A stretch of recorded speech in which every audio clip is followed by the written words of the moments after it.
Welcome to the Answers for Elders radio show. Meet the trusted experts who will give you straight answers and will help guide you on the path of later life care. Now, here's your host, founder, caregiver, and CEO, Suzanne Newman. And welcome back, everyone, to Answers for Elders Radio Network with Dr. Shawn Weiss, who is a senior care expert. And one of the things that I'm always so excited about is talking to you, Dr. Shawn, about different aspects of aging. And certainly this topic today of caring for those and trying to communicate with those that have cognitive impairment. I've always seen you as one of the top dementia experts in the world. So obviously this is my gosh. Well, you're amazing.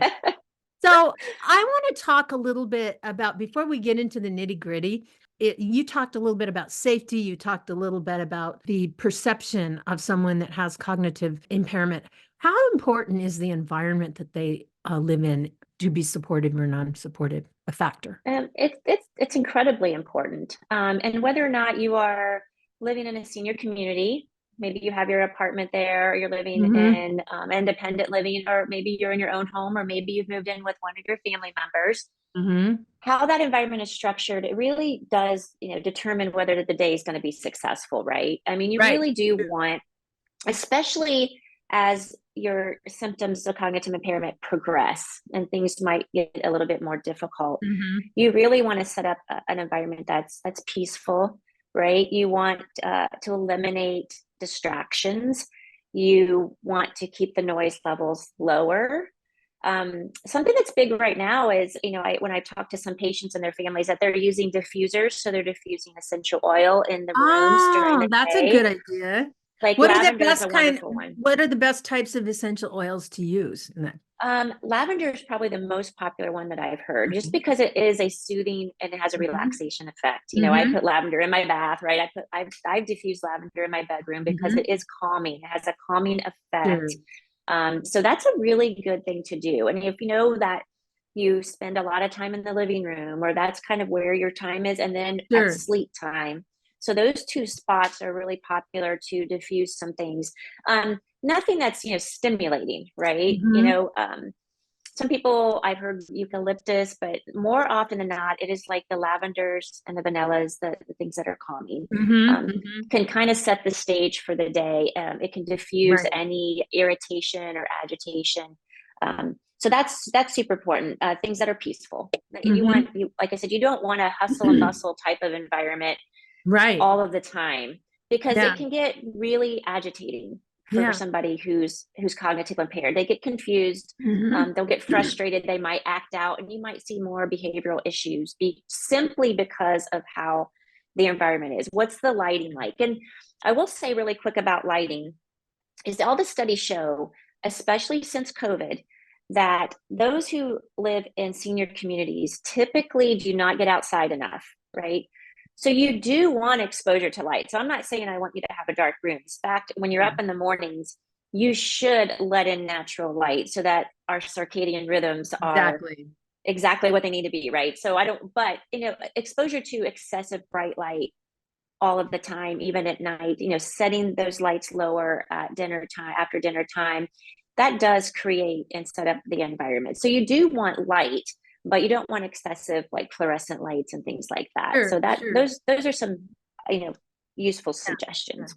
And, I had a guest not too long ago that talked to me about color and how certain colors affect those with dementia. Absolutely. I was fascinated by a lot of the things that, like a normal person that doesn't have cognitive impairment, they wear a lot of black. And yet she told me black is like, there's no ability for someone that has dementia to see any sort of contortion or it's just like a black hole. Isn't that true? Yeah. And they've done a lot of studies, and I've been through many, many memory care units and communities that they're using, like, for instance, a light green is a color that's very commonly used now. And they actually have smart communities. Yes. And so the rooms will be painted a light green. The toilets will actually be light green, like the things that are promoting that, eliminating like the bright reds and things like that. So you're exactly right. Colors have a huge effect on that. Isn't that interesting? There's a lot of research on that right now. And yet you don't think about it. If you go, if had I known that, I mean, how much black did I wear? My mom wasn't extreme, but how many times have I gone to see someone that has advanced dementia and I was wearing black? It's one of my most common colors. I wear it all the time. Yep. Today so you I'm don't surprised think I don't about have that. Yet. So that's not necessarily the right thing. If you're thinking about it, go with a green or a blue or something like that. Yeah, especially if you have somebody like maybe you're moving mom in and you're using a spare room, and it's not a very, maybe it was the kids' room and it's a very bright color. Think about, painting that one of those nice pale green colors. It's very soothing. They've done a lot of study with brain waves and brain activity when people are sitting in rooms with different colors. Yeah, absolutely. And obviously, colors, environment. So let's talk about us as people. What about like the words we say, our body language, different things like that? Well, when you have somebody, and like I said, you're talking, a wide extreme of individuals. People that have mild cognitive impairment generally are very high functioning. And sometimes they're the most frustrated because they do know and they recognize that they are starting to have trouble. And then, as you go through the different stages of Alzheimer's, you will get to where, they're not necessarily knowing everybody. They're not necessarily remembering what they ate for breakfast, right? So given the context of that there is a wide extreme, you really do want to use a soothing voice, a tone of voice. You want your language to be simple, not overly complex. You want to avoid, jargon, slang types of terms when you're speaking with somebody. Also, one step at a time. That if there's one thing I could tell you, it's one step commands. So if you're a caregiver and you are doing the daily tasks, say grooming, dressing, showering, bathing, and you're wanting to maximize how much they can do, you always want to maximize everything they can do, not focus on what they can't do. So when you're doing that, we tend to just want to throw out instructions. And we tend to want to throw out multiple instructions. But what's really important, because the brain is processing so much slower with people with cognitive impairment at different stages, you want to do one-step commands. You tell them one thing at a time, and then you need to be patient and give them time to process that. Sometimes you might get a blank stare. I know. But I do. It's so funny. It's like, it's so hysterical because just today it's hysterical. I said something about, I'm going to finish all the stuff I need to do in our bedroom. And I'd really like you to hang the curtains this weekend. Like how many days advance does he have? And his is, I'm not doing that this weekend. And I let it go. And then he comes out and he goes, so where do you want them? And I thought, that is exactly him. He has to process, and he doesn't have dementia, but it's just how he is. But if you have any type of dementia and you get overwhelmed with the instructions, and sometimes, like I said, you people that have family members that are going through Alzheimer's right now, you'll know what I'm talking about. Like you might kind of get a blank stare when you're asking them to do something, but sometimes it might take 10 or 15 seconds and then it will process. So you want to allow for extra time for those daily activities, but you also want to slow down with the instructions. One step commands is super, super important. And close-in questions, not expecting a thesis, right? Like you want to ask things that are something that they can answer yes or no. Close-in questions is really important. And that is so valuable what you're saying, because it's taking it simple. But what I found, like my mother wouldn't take a shower and I knew she wouldn't take a shower. So I learned to attach something. I'll say, Mom, I'm coming over. Let's go to lunch today. So after you take a shower, I'll pick you up. So then she was looking forward to me picking her up, so that she knew that I would call her caregiver or her and the nurse's station. I said, okay, Mom's primed. And so the whole thing was, you're going to go to lunch with your daughter. So let's get you ready. So she was better at taking a shower. Was that, that was two things. You get, you get that kind of resistance at times. And, having the home health agency for 20 years, we'll see differences in caregivers. Like one caregiver can get somebody to do something every single day, and then the other one is not. And so, part of what we do is advocate for, okay, let's look and see why, Mrs. Smith really loves when, Misty's coming in, but Mrs. Smith really doesn't seem to want to do anything for when Bob comes in. Then you got to look at some of these things. And a lot of times it's not only the words that they're choosing, how they're communicating, their tone of voice, but it's also body language. So big time. A lot of times it's simple tweaks like that.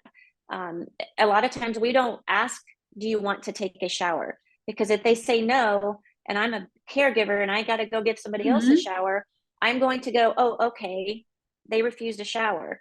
That's not the right approach. That's not how we do it. Yeah. Yes, it is. It's time to take a shower. Let's go take a shower. And how you approach that with your tone of voice is super important. But then body language. And I think this is really, really critical when we're caregiving for somebody. And that it could be a healthcare provider. Maybe you're a licensed healthcare provider, but maybe you're the daughter and you're responsible for taking care of mom or dad. Yeah. It doesn't matter. But let me tell you, and I tell my staff this, and how you walk into the room is going to define how your session is going to go.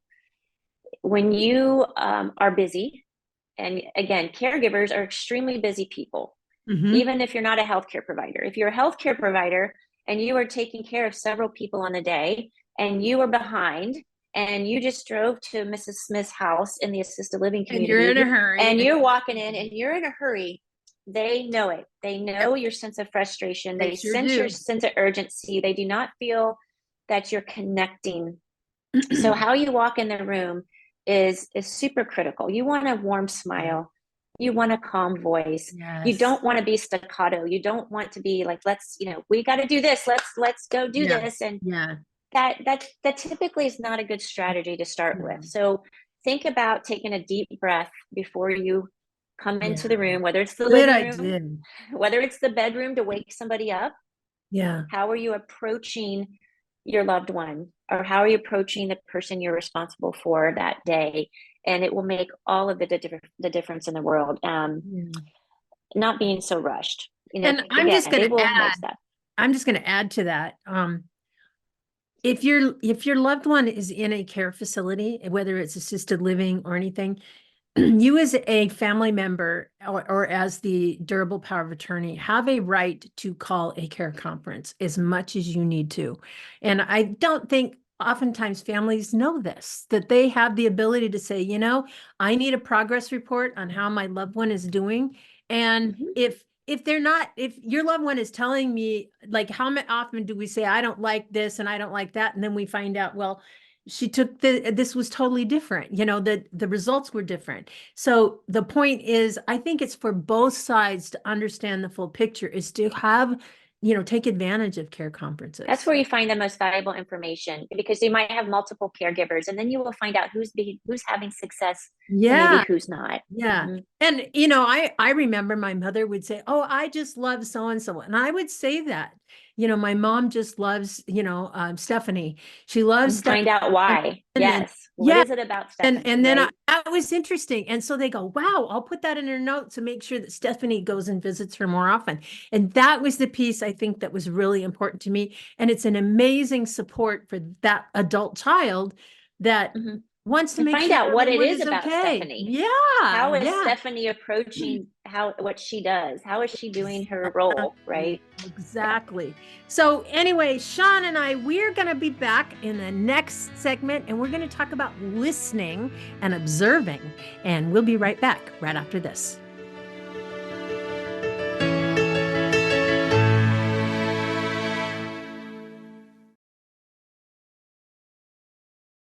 We at Answers for Elders thank you for listening.